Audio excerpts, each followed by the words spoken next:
श्री सच्चिदानंद सद्गुरु साईनाथ महाराज की जय। श्री सच्चिदानंद सद्गुरु भरद्वाज महाराज की जय। गुरुदेव दत्त। సద్గురు షిరిడి సాయినాథుని యొక్క సన్నిధానంలో ఆచార్య ఇక్కడ భరద్వాజ మాస్టర్ యొక్క ఆశీస్సులతో ఈరోజు మనము మన సంస్కృతి, ముఖ్యంగా మన సంస్కృతి సాంప్రదాయాల యొక్క తత్వంలో ఏముంటుందంటే ధర్మం ఉంటుంది, వివేకం ఉంటుంది, విధేయత ఉంటుంది, క్షమాగుణము ఉంటుంది, నిరంతరం అభ్యాసం అనేది ఉంటుంది, ఆధ్యాత్మిక చింతన అనేది ఉంటుంది. ఈ 6 మన సంస్కృతి సంప్రదాయాల్లో అన్నీ ఉంటాయి. ఈ 6 ఎవరికైతే అలవర్చుకుంటారో, జీవితంలో తను అలవర్చుకుంటారో, సమాజం పట్ల, వారి లౌకిక జీవితం పట్ల ఎన్నో మార్పులు తీసుకురావచ్చు. అర్థం చేసుకోండి. మార్పులు వాళ్ళలో మార్పు తెచ్చుకోవచ్చు, సమాజంలో మార్చడానికి అవకాశం ఉంటుంది. ఈ 6 పెట్టుకోవాలి. మొట్టమొదటి ధర్మం, రెండవది వివేకం, మూడవది విధేయత, 4 క్షమాగుణం, దాని అభ్యాసం, ఆధ్యాత్మిక చింతన. ధర్మంగా ఉంటూ ఆలోచిస్తాడు వివేకంతో, ఏది చేయాలి ఏది చేయకూడదని. ఎప్పుడైతే వివేకం ఉంటుందో వాళ్ళు విధేయత ఉంటుంది, అంటే వినయం ఉంటుంది. ఎప్పుడైతే వినయం ఉంటుందో క్షమాగుణం ఉంటుంది. క్షమా అంటే సహనం, క్షమించే గుణం అంటే నువ్వు అన్నావు ఉల్కంగా ఉంటాడంతే, ఏదో తెలియక అన్నారు, దాని అభ్యాసం. ఊరికే ఒకసారి ఉంటుంది, రెండోసారి మళ్ళీ తురుని కోపానికి వస్తుంది. కాబట్టి ఎలా చేసుకుంటే అభ్యాసం. అభ్యాసం ఎప్పుడైతే ఉంటుందో వాళ్ళకి ఆధ్యాత్మిక చింతన. ఈ 6 మనిషి అలవర్చుకోవలసిన అంశాలు. అవి నేర్పుతుంది మన సంస్కృతి, మన సంప్రదాయాలన్నీ కూడా. మాస్టర్ గారు ఈ 6 మనకి అలవర్చాలనే ఉద్దేశంతోనే ఈ గ్రంథాన్ని అందించారు, సత్సంగాన్ని మనకి పొందుపరిచారు. ఇంకోటి ఏంటంటే, ఇంతసేపు ఏదో రాముడు, కృష్ణుడు, మహాత్ముడు వీళ్ళ గురించి తెలుసుకుంటూనే వస్తున్నాం.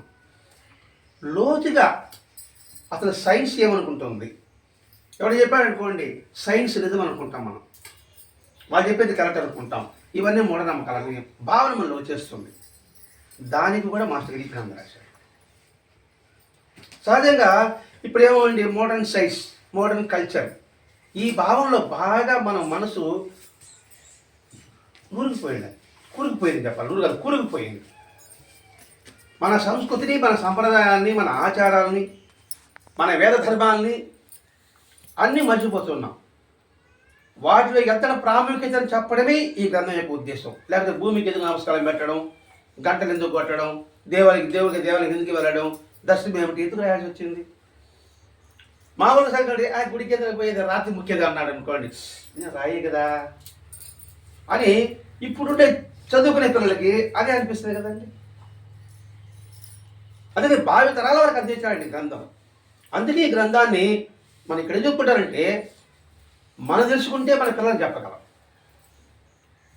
భూమికి ఎందుకు నమస్కారం పెట్టాలి అని నేను పోయిన వాళ్ళు చెప్పుకున్నాం. భూమిని ఎందుకు స్తుతించాలి, దానికి అర్థం ఏంటి, ఎందుకు ప్రార్థన చేయాలి, నమస్కారం అది తెలుసో తెలియకుండా పెట్టామనుకున్నాం. ఇప్పుడు ఎందుకు ప్రార్థన చేయాలి, దాని అర్థం ఏమిటి అనేది ఈరోజు విషయం అన్నమాట. ఇప్పుడు భూమి చూడండి, భూమిలో నుంచే సకల జీవరాశికి ఆహారం, స్థితికర్త భూమి. ఆ భూమి మనల్ని ఇంతగా మనల్ని కాదు, మాకు మనుషులనే కాదు, సకల 84 జీవరాశులకి ఆధారం భూమే. ఆలోచన, ప్రతి ఒక్క జీవరాశికి కూడా ఆధారం, దానికి స్థితికర్త ఆహారం ఎక్కడి నుంచి వస్తుంది, భూమిలో నుంచి వస్తుంది. మరి అటువంటి భూమిలో వచ్చే దాన్ని మనం కీర్తించాలి, ప్రశంసించాలి, గౌరవించాలి. స్తుతించడం అనేదా కాదు అనుకున్నాం. భూమిని స్తుతించడంలో గౌరవించాలి, ఆరాధించాలి, కీర్తించాలి. ఎందుకు కీర్తించాలి, ఎందుకు ఆరాధించాలి, ఇది ప్రశ్న.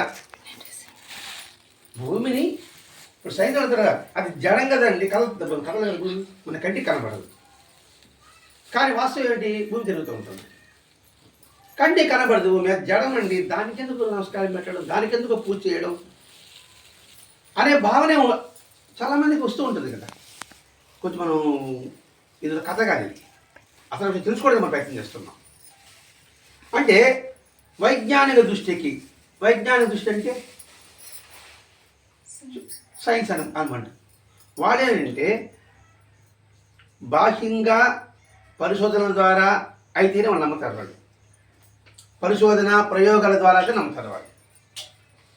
కానీ కంటికి కనపడకపోతే వాళ్ళు నమ్మరు. అందులో అంటారు, అందులో అండి కంటికి కనపడేది వాస్తవం, కంటికి కనపడేది ఎలా ఉంటుందండి. ఇప్పుడు మన పెద్దలు మనుషులంతా కూడా వాళ్ళ హృదయంలో వచ్చిన భావాలని వాళ్ళు చెప్పారు. కంటికి కనపడేంత మాత్రాన అవన్నీ వాస్తవాలు కాదు, అవన్నీ మూఢనమ్మకాలు అని ఉంటారు. ఇవన్నీ ప్రయోగాలు ఉండాలి, సాక్ష్యాధారాలు ఉండాలి. ఇది వైజ్ఞానిక దృష్టి. ఈ వైజ్ఞానిక దృష్టికి ఆధ్యాత్మిక దృష్టికి, వైజ్ఞానిక దృష్టి ఏమో కంటికి కనబడాలి, ప్రయోగాలు వాటి ద్వారా కనబడాలి. ఆధ్యాత్మిక దృష్టికి రెండింటికి క్లాష్ వస్తూ ఉంది. ఆధ్యాత్మిక దృష్టి కంటికి కనబడదు, అంటే భౌతికంగా కంటికి కనిపించదు. ఆధ్యాత్మిక దృష్టి మనం కథను చెప్పుకున్నాం, మనసుని బయట కనబడదు, మనలో ఉన్న భావము బయట కనబడదు. దీంట్లో వచ్చింది సత్సంగంలోని.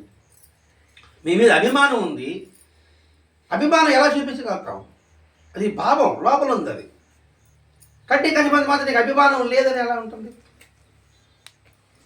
అర్థం చేసుకోలేదు. ఇది ఆధ్యాత్మిక దృష్టి అండి. మీరు నన్ను పిలిచారు, నేను రాలేకపోతే నా మీద మీ మీద అభిమానం లేదా?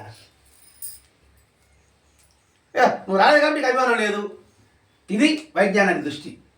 నువ్వు వచ్చి నా మీద మీకు అభిమానం ఉంటుంది, రాలేదు కాబట్టి నా మీద మీకు అభిమానం లేదు, ఎలా చూపించలేకు అంటారు కదా. అది వైజ్ఞానిక దృష్టి. ఆధ్యాత్మిక దృష్టి అది కంటికి కనబడదు, అది కంటికి కనబడింది ఆధ్యాత్మిక దృష్టి. ఎందుకంటే అది అంతర్గత దృష్టి, లోతైన దృష్టి. జ్ఞానము సత్యాన్ని గ్రహించగల సామర్థ్యమే అంతర్దృష్టి. జ్ఞానము సత్యము. మీకు అంతర్దృష్టి అనుకోండి అనేది పని ఉంటాడు, అందుకని అది జ్ఞాన దృష్టి, సత్య దృష్టి. ఇది ఎలా చెప్పగలుగుతాం, మాటలు చెప్పగలుగుతామా, చేతలు చూపించగలమా? అందుకే ఇక్కడ ఆధ్యాత్మిక దృష్టి చెప్తున్నాను ఇక్కడ.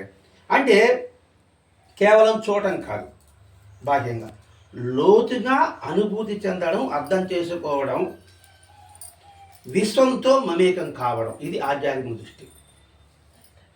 వైద్యానికి అర్థం లేదు, ప్రయోగాలు ప్రాక్టికల్ ఉంటే నమ్మకాలు అది లేదు.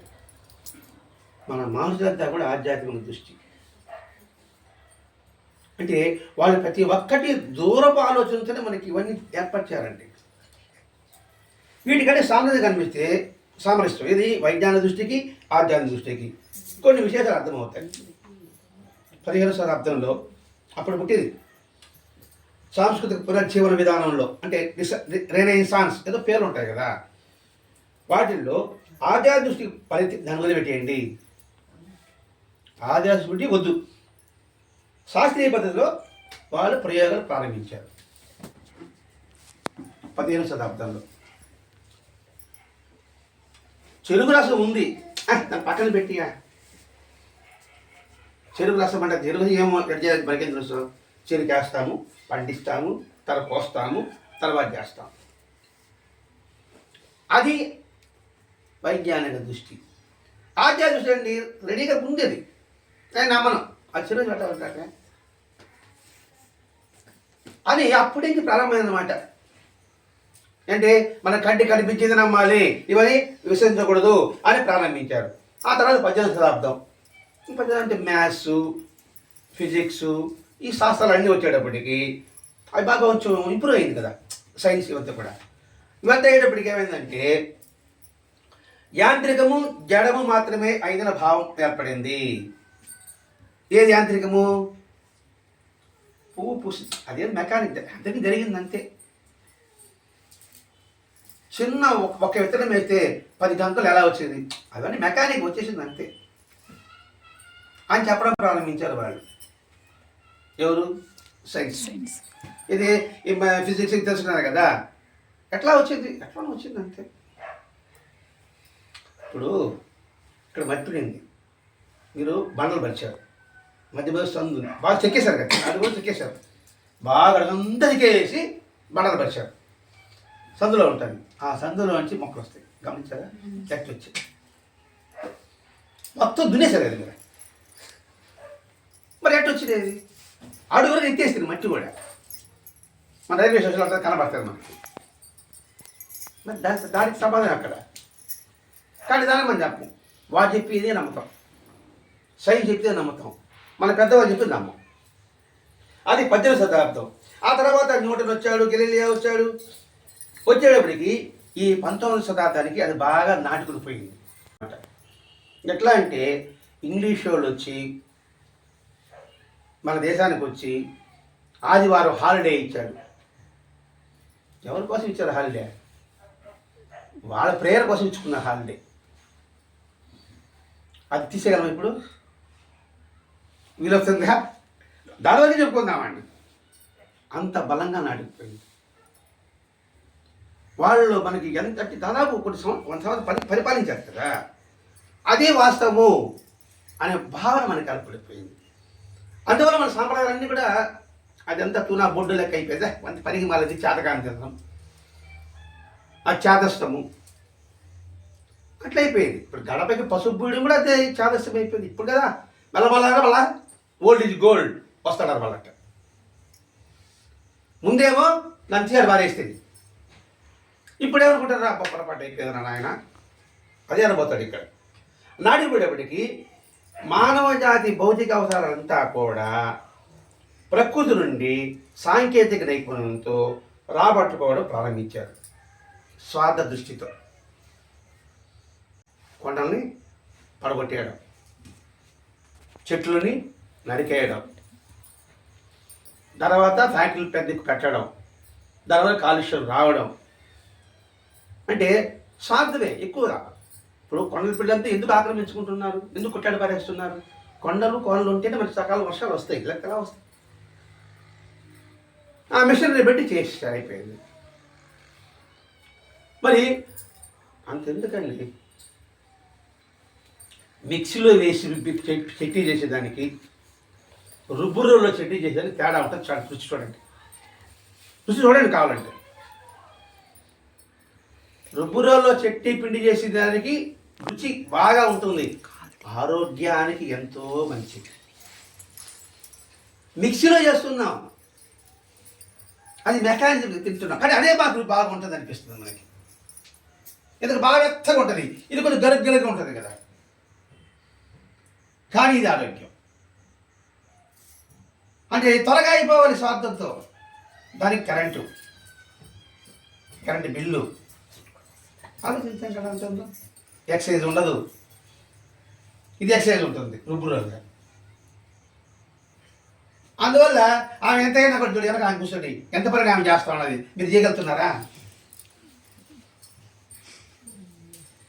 అంటే స్వార్థంతో వాళ్ళ మెకాలజీ ఇది చేసినప్పటికీ ప్రకృతి నుంచి బలవంతంగా అని లాక్కుంటున్నారు. గాలిలో తేమ ఉంటే ఎండలు ఎక్కువ రాదు, గాలిలో తేమ ఉంటే ఎండలు ఎక్కువ ఉండదు. గాలిలో తేమ అంతా మరి ఏసీలో లాగేస్తాం. ఎండలుగా ఉన్నప్పుడే భూమి ఏమవుతుంది? భూకంపాలు వస్తాయి. దీన్ని చమ్మడు కదా, అది అర్థమేంటి చెప్తున్నానా? అది చెప్పడం ముందు చెప్తా. అంటే ఈ స్వార్థంతో ప్రతి ఒక్కరి మనిషి స్వార్థమే. ఎండ వచ్చిందా వాన కావాలంటాడు, వాన వచ్చిందా ఎండ కావాలంటాడు. ఎప్పుడు సుఖంగా ఉండాలి వీడంతే, శరీరానికే సుఖం. ఇది మనిషి యొక్క నైజం. ఆ స్వార్థంతో ప్రకృతి నుంచి ఎన్నో కర్మాగారాలు పరిశ్రమలు ప్రారంభించేశారు. తత్ఫలితంగా భూమి మీద వనరులు అంతరించిపోయినాయి. భూమి మీద వనరులు బాగా అంతరించిపోయాయి. దాంతో గాలి, నీరు, ఆహారము, భూమి అన్నీ కాలుష్యమైపోయింది. కాలుష్యం అయిపోయింది, బాగుంది చెప్పండి ఇప్పుడు. అవన్నీ కలిసిపోయేటప్పటికీ దాంతో అంతరిక్షంలో అనేక గ్రహాలు వాటి యొక్క ప్రభావము గాలి కూడా ప్రమాదంగా మారిందని ఇప్పుడు శాస్త్రాలు కనుగొంటున్నారు.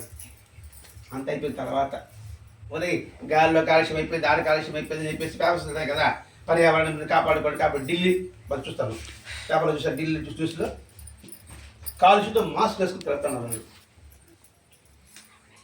ఆ ఢిల్లీ నగరంలో మాస్క్ వేసుకుని తిరుగుతున్నారు, అంత కాలుష్యం అయిపోయింది. దాన్ని నివారణ చేయడానికి వాళ్ళు ప్రయత్నం చేస్తున్నారు, వీలు కావడం. ఇంకా ఇకలాజికల్ కంటే పర్యావరణం, ఆ ఇకలాజికల్ సామ్యత దెబ్బతినడం వలన మానవ జీవితాలకి ఎంతో ముప్పు వాటిల్లుతుంది. పర్యావరణ దెబ్బతిన్న తర్వాత మానవ జీవితాలకి ఎంతో ముప్పు వాటిల్లుతుంది. భూమి నుంచి మనం అక్రంగా చేసేస్తున్నాం కదండి, దానివల్ల ఇవన్నీ వచ్చాయి. ఇవన్నీ కాలుష్యమైనాయి, గాలి, నీరు, ఆహారం అన్నీ అవసరమై. దాంతో మనకే ఇది వచ్చింది. కరోనా రావడానికి కారణం ఏంటి ఆలోచించండి. 2 సంవత్సరాలు కరోనా ఉండడం వల్ల ఇప్పుడు సక్రంగా వర్షాలు పడుతున్నాయి. ఆ 2 సంవత్సరాలు కాలుష్యం లేదు. ఏడుందా బండ్లు బయట రాకపోయా, ఫ్యాక్టరీలు పని చేయకపోయా, కాలుష్యం అక్కడ ఉంది. కాలుష్యం అంతా లేడికి ఆ 2 సంవత్సరాల తర్వాత అక్కడికి వర్షాలు బాగుందా లేదా, అంత వర్షాలు ఉండిందా?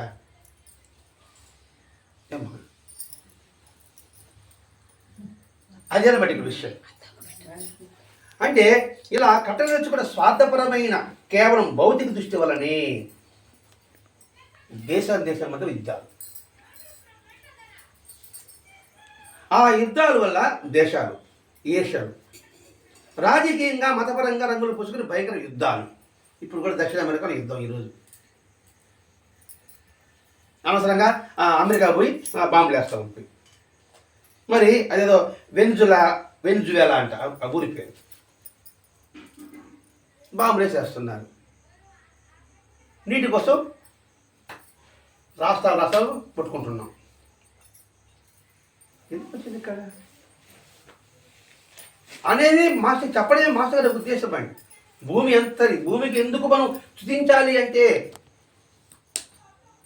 అమ్మ తల్లి పాడదాగి అమ్మని గుద్దినట్టుగా ఉన్నాం మనము. అమ్మతనాన్ని మనం గుర్తించలేకపోతున్నాము అని మాస్టర్ గారి యొక్క వేదన అండి. ఈ వేదనకే వచ్చింది ఈ గ్రంథం ఇది. ఇంకా పెద్ద పెద్ద వినాశానికి సంసిద్ధమవుతున్నాయి. మరి ఈ సైన్స్ అంతా వినాశానికే, ఇంకేదేం దాని వినాశానికి శాంతికి దారి లేదు కదండి. నువ్వు ఎన్నెన్నో కొత్త కనుక్కుంటున్నావు, అది శాంతికి తెలియదు, శాంతి ఉపయోగించడం లేదు. అంతెందుకు ఇప్పుడు సైబర్ నేరాలంతా ఏంటి, బ్రహ్మాండంగా జ్ఞానం సంపాదించావు, దాని ద్వారా ఏం చేస్తున్నావు, ఎదుటి వాడిని దోచుకుంటున్నావు. అది మన ఇంట్లో కానీ దోచుకుంటే నాకు నొప్పి తెలుస్తుంది అని ఆలోచిస్తే. అందుకే మనం చెప్పుకున్నాం, ధర్మము, వివేకము, విధేయత, క్షమాగుణం, అభ్యాసం. అబ్బా సూపర్, దావదుకుంటాడు. ఒక్క మాత్రమే గ్రహించారన్నీ. అది అందుకోసం మనం ప్రయత్నం చేస్తున్నాం. అందుకే మాకు సత్సంగం పెట్టింది. మిగతా వాళ్ళు సగం మన వరకు మనం ఈ స్థాయికి నుంచి మనం పై స్థాయికి వెళ్ళాలి. నేను ప్రతి సత్యం చెప్పుకున్నాను, ఇప్పుడు ఈ స్థాయి నుంచి పై స్థాయికి వెళ్ళాలి. ఎందుకు కపర్దే బారిని ప్రీతిగా ఆహారం తీసుకున్నాడు మనం ఎన్నిసార్లు చదువుకుంటాం. శ్యామ చూడండి, శ్యామకి ఎందుకు అంత ప్రత్యేకత ఇచ్చాడు. అప్పుడు మాస్టర్ రాస్తా చూడండి ఆ వాక్యంలో, ఎన్నో జన్మలు చేసిన సాధన ఫలితంగానే శ్యామకి ఇంతటి అవకాశం వచ్చింది రాస్తాడు. గమనించండి. కాబట్టి ఒక్కొక్క పదం మనం గుర్తుపెట్టుకోవాలి. ఎంతటి ఇచ్చాడు బాగా ప్రసాదం మంచు అంటే వేసి పంచాడు ఆయన. ఏంటి నా కళ్ళు బిర్యానీ పెట్టుకోమంటావా, తాంతా తినేస్తాను అంటున్నాడు ఆయన. వచ్చుకుంటాను ఆయన అంటే అచేనండి కాదు, ఎంతటి ప్రాతినిధ్యం చూడండి. ఎన్నో జనులు పోటీ చేసుకుంటే శ్యామకి అటువంటిది స్థానం వచ్చిందని చెప్పి రాస్తాడండి. నిజంగా సాయిసినది మాత్రం ఇచ్చే పలాన్ని పెట్టుకోవాలండి. ఈ పలానా అయిపోయిన తర్వాత సరే రోజు 2 పేజీలు చదవాలి దాన్ని. ఒక్కొక్కరైనా అద్భుత కళ్ళు నీళ్ళు పడుతుంది ఒక్క పదం దొరక అంటే ఆ దోమల విషయం అయితే రాత్రి నిద్ర పోలేదంటాడు. రేగేతో నాకు నిద్ర పట్టలేదన్నాడు. చూడండి ఇక్కడ వాడు నాకు నిద్ర పట్టలేదు పదాలు మనం తను తెప్పించేస్తాం, రెండు ఒకటే కూడా ఇస్తాం మనం. నేను నిద్ర పోలేదన్నాడు ఇక్కడ దోమలతో. నాకు నిద్ర పట్టలేదు అన్నాడు. నాకు కేకలేసేవారు అన్నాడు రేగేతో. దోమలు ఎందుకు బాబా అంటే నీ గురించి ఆలోచిస్తున్నాను అంటాడు దోమలతో. ఎట్లా ఉందండి? ఒక మహాత్ముడు వచ్చి నీ గురించి నేను ఆలోచిస్తున్నాను అంటే కన్నడ పడుతుంది కదండి. అంత అద్భుతంగా మనం పరిశీలించాలి. ఒక్కొక్కటి అద్భుతం అంటే ఇక్కడ ఆధ్యాత్మికండి ఆధ్యాత్మిక దృష్టి మనం చేస్తుంది. అందుకే మనం తెలుసుకున్నాం ఆధ్యాత్మిక దృష్టి ఉండేవాడు 1000 తప్పులు చేస్తాడు, లేనివాడు 5000 తప్పులు చేస్తాడు. ఎంత తేడా ఉంది? తప్పులు చేయడం ఎందుకంటే ఏమారని భక్తులు మహాసాపతే పొరపాటు పడినప్పుడు మన బోర్డు సంగతి అంటే, కానీ 5000కి మీకు తేడా ఉందా లేదా? అందుకోసం మనం ఇక్కడి నుంచి ఉన్నత స్థాయికి వెళ్ళాలి. అంతేగాని ఆడపోయిన తర్వాత చేతులు కాదు ఆకులు పట్టుకున్నంత లాభం. ఇప్పుడు సైన్స్ అంతా అదే ఉంది. చేతులు కాదు ఆకులు పట్టుకుంటున్నారు. ఇప్పుడు చెట్లు పక్కండి, చెట్లు నాటండి, అది నాటండి, ఇప్పుడు కొట్టుకుంటున్నారు. అప్పుడు దాన్ని నాశనం చేసి పడేస్తుంది. ఇప్పుడు మానవ జాతి శతాబ్దాలుగా చేసిన తప్పులు దిద్దుకోవాలని ఇప్పుడు ప్రయత్నం చేస్తున్నమాట. మనుషులు ఎప్పుడు అసలు 40-50 ఏళ్ళకు రాశాడు అంటే ఇప్పుడు జరిగేది ఊహించిన వాళ్ళకి రాశాడు మాస్టర్ గారు. ఇప్పుడు రాసుంటే అరే చూసి రాసినట్టు అనుకోవచ్చు. ఇది కనీసం మాస్టర్ గారు శరీరం వదిలిపెట్టి 34 సంవత్సరాలు అయింది. అంతకుముందు ఎప్పుడు వేసుకుంటాం 40 సంవత్సరాలు వేసుకుంటాం. 40 సంవత్సరాల ముందు రాసినది. 40 సంవత్సరాలు ఎలా ఉంటుంది పర్యావరణం అని చెప్పడం, అరణ్యాన్ని సంరక్షించుకోవాలని ఇటు వాతావరణ వాళ్ళు అంతే కదా, ఆ కాలుష్యం కళ్ళెం వేయాలని ఇప్పుడు ఆరాటపడుతుంది. ప్రపంచ దేశాలు ఆరాటపడుతుందండి, మన దేశం కాదు. అన్ని దేశాలు ఇప్పుడు దానికి మీటింగ్ పెట్టుకుంటే ఐక్యరాజ్య సమితి పెట్టుకుంటున్నారు కదంటే. ఆడ ప్రపంచ శాంతి ఉండాలంటే మన పర్యావరణాన్ని కాపాడుకోవాలి.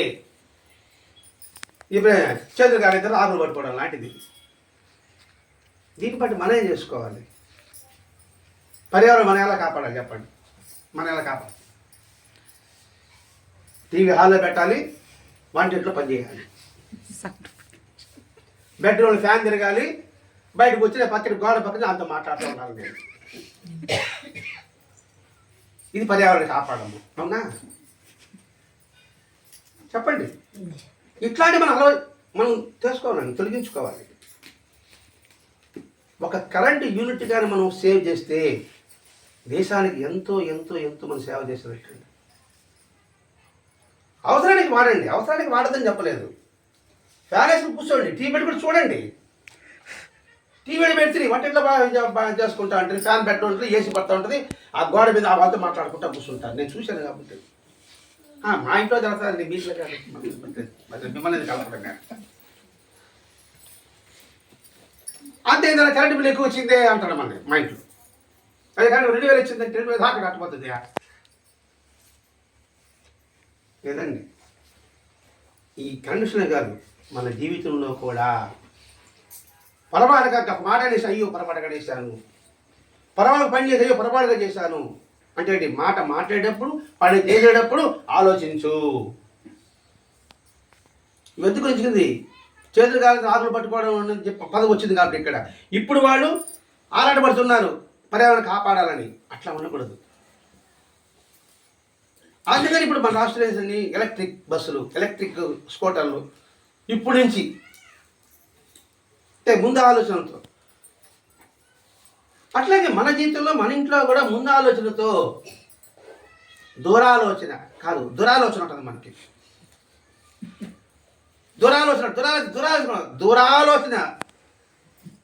నువ్వు దూరంగా పెట్టండి, దూరాలోచన ఉండాలి మనకి. అప్పుడు మన మనసు శాంతిగా ఉంటుంది, మన కుటుంబం శాంతిగా ఉంటుంది, మన సమాజం శాంతిగా ఉంటుంది, మానసిక వికాసం కలుగుతుంది. కారణం భూమే కదండి. మరి భూమిని సిద్ధం అంటే భూమిని పూజించడం అంటే ఏం లేదండి, కృతజ్ఞత కలిగి ఉండడమే. ఒక చిన్న సహాయం చేసి నువ్వు థ్యాంక్స్ అని చెప్తున్నావు కదా. మనం నిలవడానికి, మనకి నీటికి, అన్నానికి, అన్నిటికీ భూమి ఆధారమైనప్పుడు ఇంతటి భావం ఉందని మంచిగా చెప్పబోతున్నాడండి. దీన్ని మనం మర్చిపోతున్నాం. ఇప్పుడు వాళ్ళు చెప్పేటప్పటికీ ఇప్పుడు తలవుతున్నాం, నిజమే కదా, భూమిని కాపాడాలి అంటున్నాం. పోనీ ఇప్పటికైనా మనం దాన్ని గుర్తుపెట్టుకుంటున్నామా అనేది ప్రశ్న అండి ఇక్కడ. ఇప్పుడు ఆధారపడుతున్నారు. ప్రేమ ఆదరణతో సంరక్షించుకోవలసిన బాధ్యత, ఆత్మగౌరవాలతో ప్రకృతిని, సర్వాన్ని మనం పొందే బదులు, ప్రకృతిని మనకి ఏంటిది, మన ప్రేమతో అవి ఇస్తున్నాయి, మనం ప్రేమను పంచాలి. దానికి ప్రేమ ఏంటంటే దాన్ని కాపాడుకోవాలి. చెట్లే ఉంటున్నాయి, మీరు బతకండి, మనం బతికించినట్టు చెట్లు. అలా ప్రకృతి నుంచి సర్వాన్ని పొందే బదులు అహంకారంతో విర్రవీగి మానవ జాతి తన విద్యామదానానికి పశ్చాత్తాపం చెందుతుంది. ఇప్పుడు ప్రకృతికి క్షమాపణ చెప్పుకొని పరిహారం చెల్లించి తన అవసరాలను దేవుడించుకోవాల్సిన పరిస్థితి ఏర్పడింది. ఇప్పుడు గాలి కోసం ఎంత అవసరపడతాడు, నీటి కోసం, నీళ్ళ బాటలు అసలు ఊహించామండి. అసలు ఎప్పుడన్నా నీళ్ళు కొంటామని ఊహించాలి అసలు? 20 సంవత్సరాల ముందర కొంటున్నాం అంటే ఏంటి? అవి రాకుండా ఉండడానికి మనం చేసి పెట్టాం. దుర్భరమైన పరిస్థితి మనం తెలుసుకున్నాం. ఇప్పుడు దేవుడు ఇస్తున్నాం. ఇప్పుడు మనం జాగ్రత్త పడిపోతే గాలికి సిలిండర్ ఎందుకు కట్టుకోవాల్సి వస్తుంది, గాలికి కూడా. అందుకని చెప్తున్నాడు, ఇప్పుడు పశ్చాత్తాపం పడాల్సిన అవసరం లేదు. పడనంట, ఆపరేషన్ సక్సెస్, పేషెంట్ డెడ్. ప్రకృతి రాకున్నాం, ప్రకృతి పోయింది అని చెబుతుందండి. విజ్ఞానం విద్యగా పరిణమించే బదులు అతి తెలివిగా పరిణమించింది అన్నమాట. మనం కూడా అతి తెలివి ఉపయోగిస్తుంటాం, మన ఇంట్లో కూడా ఉపయోగిస్తుంటాం ముందు. అంటే ఏంటి? అతి తెలివి అనర్థకం, తెలివి ఆనందదాయకం. అతి తెలివి ఏమిటి? అన్నీ నాకు తెలుసు, అన్నిట్లో నేను పనులు దూరడం, అన్నిటి మాటలు దూరడం, ఇవన్నీ కూడా అతి తెలివేనండి. మంచి సలహాలు ఇవ్వడం. విద్య ఏమిటి? విజ్ఞాన విద్య. అది విజ్ఞానం విద్యగా పరిణమించాలి అంటే విద్యకి నేర్చుకునే విధంగా ఉండాలి. దాని బదులు అతి తెలివిగా పరిణమించి వినాశకాల విపరీత బుద్ధి లాగా అయిపోయిందండి. మనకి ఎందుకు వచ్చాడంటే వాడికి వినాశకాలం వస్తేనే వాడు అటువంటి మాట్లాడుతాడు, అటువంటి చేతలు చేస్తాడు. వాడు బుద్ధి కర్మానుసారనే, ఇది వేదం. నీ కర్మ వాడికి బుద్ధి పనిచేస్తుంది, కానీ ఆ బుద్ధి సరి చేసుకునే సామర్థ్యం నీకు భగవంతుడు నీకు ఇచ్చున్నాడు. మళ్ళా దాన్ని కొట్టాడు అదే వచ్చు. బుద్ధి కర్మానుసారనే అంటే దాన్ని మనం జయించవచ్చు, జయించడానికి అవకాశం ఉంది. భగవంతుడు మనకు తెలివి ఇచ్చాడు, మన తలను మనమే మార్చుకోవచ్చు, అవకాశం నీకు ఇచ్చాడు. భగవంతుడు మనకి అవసరాలతో పాటు అవకాశాలు మూట కూడా ఇచ్చాడండి. భగవంతుడు మనం సృష్టించి అవసరాలు ఇచ్చాడు, అవకాశాలు కూడా ఇచ్చాడు. ఈ 2 వరాలు మూట ఇచ్చాడు. ఆ అవకాశాన్ని నువ్వు సద్వినియోగం చేసుకుంటూ ఆ అవసరాన్ని నువ్వు తీర్చుకోవాలి. రాని అవసరాన్ని కూడా వచ్చేట్టుగా చేసుకోగలవు. అందుకే మనం మౌనంగానే మన పాట ప్రతి సత్యం వివరించుకుంటూ వస్తున్నాం. మా ధైర్యాన్ని దర్శించి దైవమే తలదించగా అని చూడండి. అదే కదా హర్షవర్ధన్. తలుచుకుంటే చేయడానికి ఏమి ఉండదండి. కాబట్టి అతి తెలివి లేకుండా తెలివిగా మెలగాలి. విపరీత బుద్ధి అన్నట్లుగా తయారైంది. ఇప్పుడు నేటి విజ్ఞానవేత్తలు వైఖరులను మనం జోడిస్తే వాళ్ళు ఏం చెప్తున్నారు? మన ప్రాచీనులు ఏం చెప్పారు, ప్రాతస్వరులు ఏం చెప్పారు, భూమాతలు ఏ విధంగా ప్రాతినిధ్యం చెప్పారు, అదే ఇప్పుడు మన వైజ్ఞాన శాస్త్రంలో చెప్తున్నారు. ఇప్పుడు చెప్పుకున్నాం ఐక్యరాజ్య సమితి అవన్నీ చెప్పుకున్నాం కదండి. దాంట్లో యునెస్కో అంటే ప్రపంచం అంతర్జాతీయ ఒక సంస్థ అండి. ఇది అంతర్జాతీయ సంస్థ. ఇది అంటే వాళ్ళు చెప్పేది ఏంటి? భూమిని కాపాడండి, పర్యావరణాన్ని కాపాడండి. అది వచ్చేసేదంటే United Nations Educational Scientific and Cultural Organization, UNESCO అంటే. అది కూడా 1945లో అంటే రెండవ ప్రపంచ యుద్ధం వచ్చింది కదా, అప్పుడు స్థాపించి అప్పుడు మేలుకున్నారనమాట. అప్పుడు మేలుకున్నారు కాబట్టి మూడో ప్రపంచ యుద్ధం రావడంలే. అప్పటి నుంచి వాళ్ళు ఏం చేయాలంటే ఏమంటే ఇటు విద్య ద్వారా విజ్ఞానం పెంచుకోవాలి. అంటే సమతుల్యం ఉండాలండి. విద్యలో అందరూ సమతుల్యంగా ఉండాలి, ఆర్థికంగా అందరూ సమతుల్యంగా ఉండాలి, పర్యావరణాన్ని కాపాడాలి, సంరక్షించుకోవాలి. ఇదేనండి వాళ్ళు చెప్పేది. మరి అది ఎప్పుడో మన ప్రాతస్వరంలో మనం భూమిని ప్రార్థించడం, ఆ భూమి ప్రార్థన శ్లోకంలో లేదా మనకి? అంత ప్రాసరమ భూమి శ్లోకం పక్కన పెడదాం, ఉదయ ప్రార్థనలో లేదా మనకి? మాస్టర్ గారు అందించిన ఉదయ ప్రార్థనలో. అంటే ఇప్పుడు కనుక్కునేటప్పటికి తప్పట కొడుతున్నా, మరి వాడు కనుక్కున్నాడు రా అనే సంగతి మన పెద్దలు ఎప్పుడో చెప్పారు. అందుకే మాస్టర్ అంటాడు, ప్రాతస్పృహలో భూమి స్థితిలో కూడా ఈ భావమే వస్తుంది. మనం చెప్పుకోవాలి ఇంతకుముందు భూమిని ఎలా ప్రార్థన చేయాలని. సముద్రవసని పర్వతస్థన మండలే విష్ణుపత్ని నమస్తుభ్యం పాదస్పర్శం క్షమశ్చమే. సముద్రమే పెట్టుకున్నావు, వస్త్రం కట్టుకున్నావు, తర్వాత పర్వతాల నీటిలో ఉంది, అటువంటి దీని భూమిని తొక్కుతున్నాం కాబట్టి మమ్మల్ని క్షమాపణ కోరుకుంటుంది ఆ శ్లోకం అర్థం. ఇప్పుడేమంటారు? భూమిని కాపాడండి, భూమిని చూసుకోండి, భూమిని జాగ్రత్తగా చూసుకోండి. క్షమాపణ చెప్పని వాళ్ళు మళ్ళీ ఆధ్యాత్మిక లింక్ వచ్చేస్తాయి కదా, మళ్ళీ వాళ్ళకి అవమానం కదా వాళ్ళకి. అందుకని భూమిని కాపాడండి చెప్పుకుంటూ వస్తున్నాం వాళ్ళు. అంటే వీటన్నింటి పట్ల మనం తెలుసుకోవాల్సింది ఏమిటి? మన ప్రాచీన సాంప్రదాయాలను గౌరవించడం. గౌరవిస్తే సరిపోదు, అందులో భావాన్ని గ్రహిస్తే సరిపోదు. ఆ గ్రహించిన దాన్ని అభ్యాసం చేయడం. అభ్యాసం చేసి సరిపోదు, ఆ అభ్యాసం చేసేది ఆచరణ పెట్టడం. ఇన్ని లింకులు ఉంటాయి. ఇది భూమిని సృష్టించిన భావమే మన ప్రదర్శన అని చెప్పాడే, ఆ సృష్టించిన భావం ఇంతగా ఉంటుంది. అంటే ఆ ప్రాతస్పృహంలో దాగి ఉన్నదని ఇప్పటికైనా గుర్తించండి అని మాస్టర్ గారు బోధిస్తున్నాడు ఇక్కడ. ఇప్పటికైనా గుర్తించండి. ఎలా గుర్తించాలి? విజ్ఞతతో, సంస్కారంతో. అలా గుర్తిస్తే నీలో విజ్ఞత ఉంది, సంస్కారం ఉంది.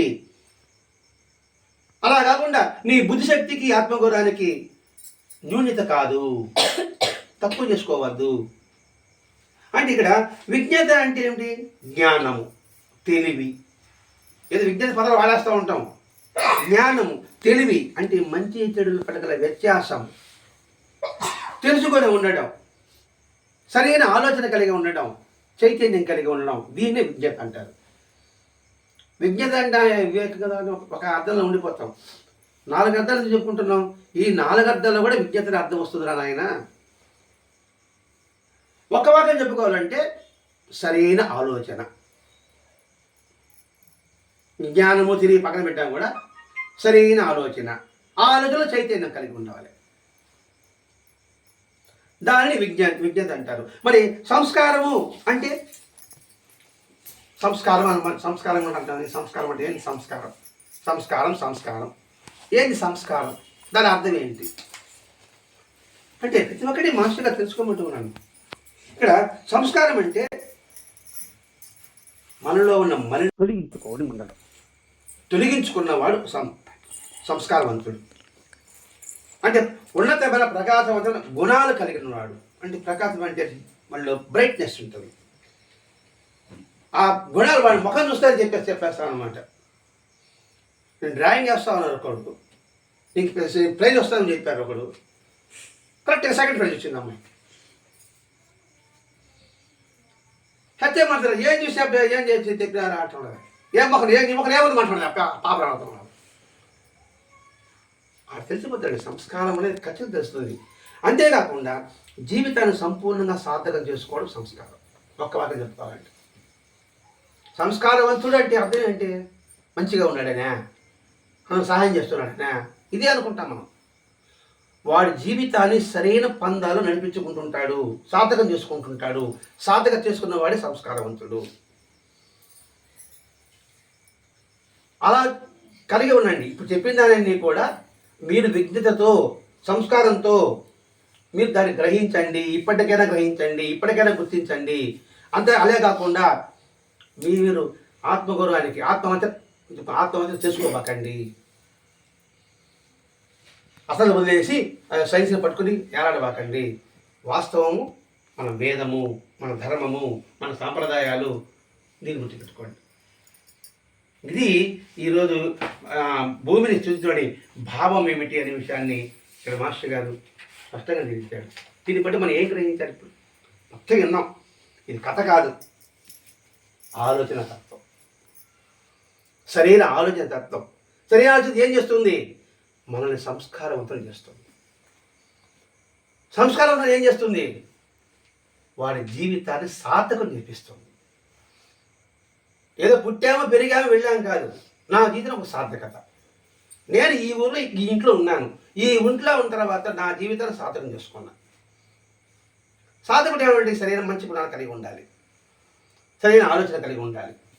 ఒక కుటుంబ యజమానురాలు ఉందనుకోండి, ఆమె ఉన్నంత వరకు పర్ఫెక్ట్గా ఆ ఇంటిని జాగ్రత్తగా ఎలా నడిపించింది అనుకోండి, ఆమె వెళ్ళిపోయిన తర్వాత కూడా ఎలా ఉంటుంది? ఆమె సంస్కారం అట్లే ఉంటుంది. అబ్బా ఆమె చేసింది, అది జీవితాన్ని సార్థకం చేసుకోవడం. మనిషి అయిన తర్వాత వాళ్ళ జీవితం ఒక సార్థకత చేసుకోవడానికి అవకాశం ఉంది, ప్రయత్నం చేస్తే. పోలాండ్లో ఒక జార్జ్, ఒక అతడు పేరు జార్జ్, పూర్తి పేరు లేకుండా, అతడికి ఆటలంటే బాగా ఇష్టం. ఆటలంటే ఫ్రెండ్స్ ఎక్కువ అయ్యారు, అంతే కదా. ఆ ఫ్రెండ్స్ ఎక్కిన తర్వాత దురలవాట్లేదు, సిగరెట్ మొదలైంది. ఆ తర్వాత అన్ని డ్రగ్స్తో పడి ఒళ్ళంతా నాశనం అయిపోయి దొంగతనం చేసి జైలుకి వెళ్ళాడు. ఇంకా జైలుకి వెళ్ళిపోయి అన్ని సంవత్సరాలు డ్రగ్స్ జైలుకి వెళ్ళిన వాడు తిరిగి కోలుకుంటాడంటారా? ఆరోగ్యం సరిగ్గా లేక. అక్కడ వాడికి పశ్చాత్తాపం కలిగింది. అయిన తర్వాత ఆ రోగనిరోధకత పెంచుకొని దాన్ని జయించి ఏదో ఒక వ్యాపకం పెట్టుకోవాలి, ఆట నేర్చుకొని 14 ఏళ్ళు ఉన్న దురభ్యాసం పోగొట్టుకోవడానికి 5 సంవత్సరాలు కృషి చేశాడు. కృషి చేసి ఇప్పుడు రన్నింగ్ రేస్ ఉంటాయి కదా, 3 మార్క్ అనేది ఉంటుంది, 8 కిలోమీటర్లు స్విమ్మింగ్, 84 కిలోమీటర్లు సైక్లింగ్,